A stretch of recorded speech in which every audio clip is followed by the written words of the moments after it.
আজকে আমার motivational speaker motivational স্পিচের ক্লাসটি বা লাইনটি হলো,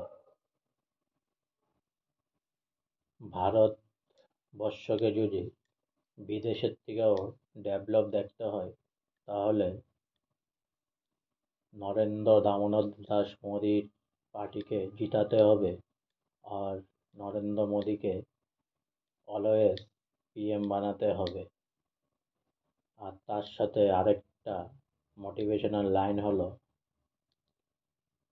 जिसका साथ सब होता है व सभी होता है, उसके साथ आखिरी में कोई भी नहीं होता। लेकिन जिसका साथ प्रेजेंट में कोई नहीं होता है, उसका साथ इन फ्यूचर में सभी होता है। पूरा धरती होता है, ब्रह्मांड होता है। और आपका नसीब में जो लिखा हुआ है वो आपको मिलेगा ही मिलेगा। जितना जितना भी दुश्मन आपका पीछे से वार किया करे, आप घबराना नहीं।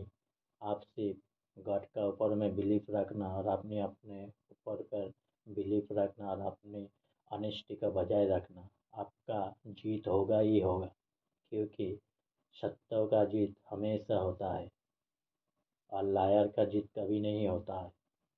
जो जटिल है, कॉम्प्लेक्स है, उसका लाइफ भी जटिल हो जाता है, उसका मालूम ही नहीं। जय हिंद, जय भारत, जय श्री राम। অনেক অনেক সাবস্ক্রাইব করুন, অনেক অনেক লাইক করুন আমার চ্যানেলটি প্লিজ।